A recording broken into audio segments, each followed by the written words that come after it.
to my film and TV channel. Yes, we've got a war film today. We used to call them in the old days, and this goes going back to the Iraq War. And the film is simply called Warfare, 95 minutes, a 15 certificate, and it's apparently a British-American collaboration, this one, written and directed by Ray Mendoza and Alex Garland. And I think even to the stage where a couple of the I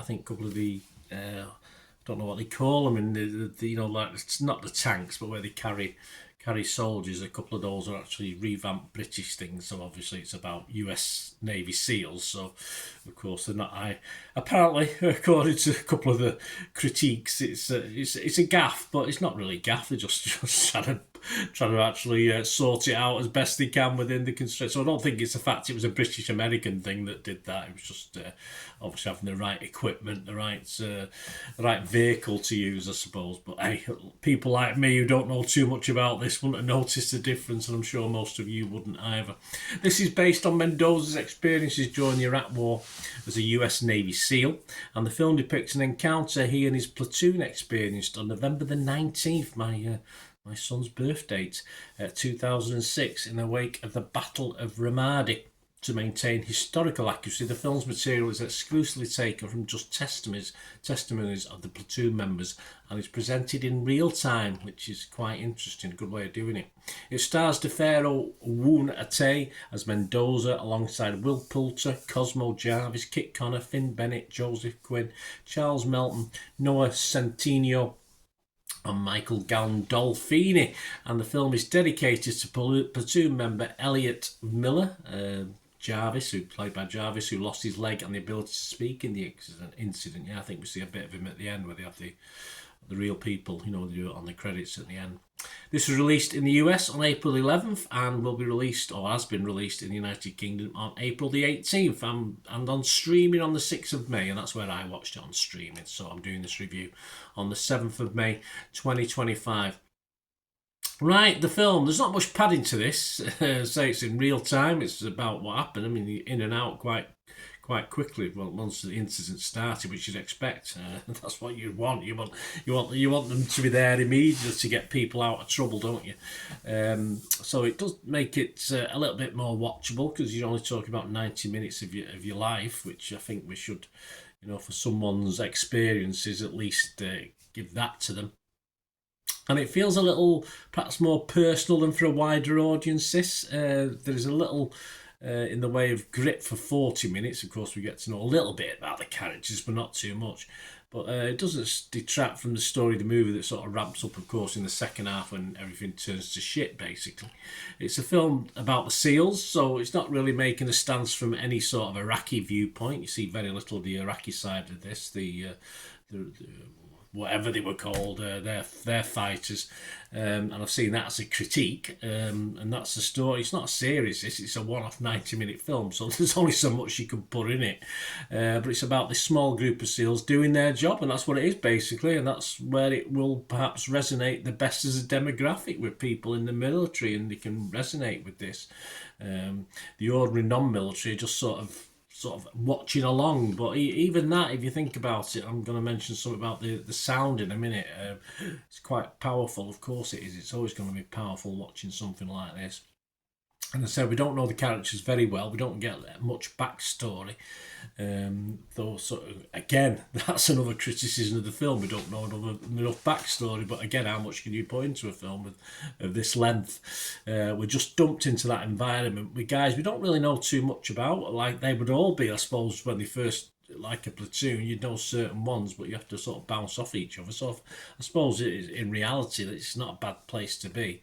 We sort of just want to take cover ourselves at the time, but I don't ever think we feel the emotion that it should bring in this sort of thing. But of course, there's a difference to that. As I say, I'll mention that in a minute. Alex Godfrey from Empire magazine scored this 100 out of 100. He said, "War is hell, it is, and warfare refuses to shy away from it. Free of the operatics of most supposed anti-war films, it's all the more effective for its simplicity. It is respectively grueling."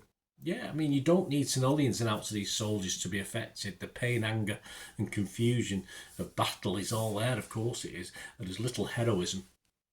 It's just a matter of surviving and getting out of there. The sound, this is where I think it might have had a big effect if you watched it at the cinema. The sound, or lack of it, or the sort of would have really been picked up in a cinema environment, perhaps more than unless you've got a superb sound system at home. I've just got the basics. There's no doubt that I think this would have made the theatre experience possibly a bit more immersive than we get when we watch sat at home. Definitely no glamoration of war in this, so the rights or wrongs preached at the end of the day, whether you agree with it or don't agree with it. And it's not in its way thrilling, and it's mainly sad for me. Sad, tense and painful to watch. Just, well, of course, the futility of it all, but we all know that, don't we? But we keep doing it. Jared Jones scored it at 73. He's from Pace magazine. He said, as a blistering exercise in sustained tension, warfare works. His depiction of the toll war takes on the body and soul, well, it's pretty good at that too, yeah. As ever, no one's going to learn from this. No, we don't. This happened almost 20 years ago, and we still have the same crap going on now. But at the very least, it may help those actively involved in that incident and actively still involved now. I mean, someone said about it being all people who want to become, part of that machine, want to join the army, etc., should perhaps watch something like this, and I'm sure they do. It's not censored, but of course, as part of a recruiting drive, obviously it wouldn't be shown particularly. I suppose it's not what they want to show, is it?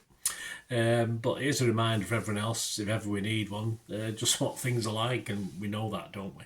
There was a little lesser impressed though. Roger Moore from Movie Nation scored it only 50. He said, Mendoza's pitch to get it right and have real combat vets have their story told might be noble in its intention, and the tribute, stay through the credits, to their service the film represents, but he and Garland emphasise authenticity over empathy, accuracy over dramatic connection. As I say, yeah, I didn't get as emotionally involved as I probably would do in a film of this type that's been done in a slightly different way in the past.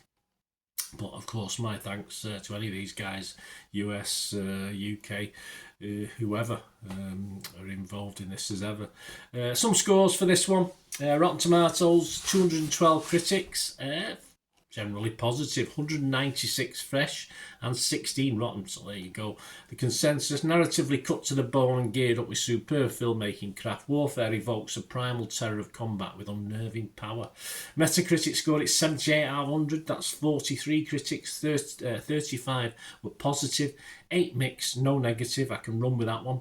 Rotten Tomato users, 4.6 out of 5, Metacritic users, 7.5 out of 10, Internet Movie Database, over 18,000 scores and reviews, a 7.8 out of 10. So wildly and widely like this one, that's for sure. Personally, I'm not even put my scores on here, that shows where I'm up to. Of course I'm going to be fresh, let me write that in, fresh. Of course I'm going to be positive, and I'm going to give this, it's watchable. Is it very watchable? Yeah, I'm not as high as the others. I'm going to give this just a 6 out of 10, a watchable film. As I say, as something for the guys who were involved, and something at the time, something for the guys who are going through this even now. I think it's more for them as a wider audience. I don't think it's really telling us anything more than we already know, but it's well put together, as I say. And I think if I'd watched it in the cinema, I might have been a bit higher with that score, but on my little sound system at home, I'm just going to give it a 6 out of 10, but definitely watchable film and recommended. There you go, guys. Let me know your views and thoughts. It'd be great to hear them. Of course, if you like what I try and do on the channel, it's not just I give you my views, but I try and give other people's views and give a cross section. If you like how I do things, that's how I do it. If you do like it and you want to help support me going forward, the memberships only start at 99p a month, and you get access to scripts and all these reviews as soon as I do them, stuff like that. So it'd be great to have you on board. Press that subscribe button as well. That's wonderful. And there are a couple of other ways of supporting me, and all I ever ask you to do is for another minute or so, just keep watching and listening.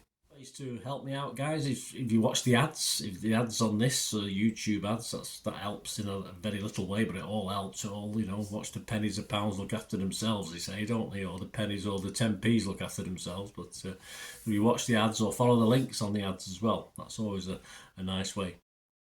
to support the channel if you sort of hang on for it. I've done that. I watched other people's and followed the ads, just something I fancied, which does happen from time to time. Of course, you can support me by pushing that subscribe button as mentioned earlier, and that, of course, pressing the button so you know when these vlogs are coming out. And of course, I'm always interested in your opinions, and of course, if you can give us a like, that'd be wonderful as well. So thanks for watching, guys. Hopefully I'll join you very, very soon with something else. Until we meet again, I'll never ask one thing, don't I? Please stay safe, everyone. Bye for now.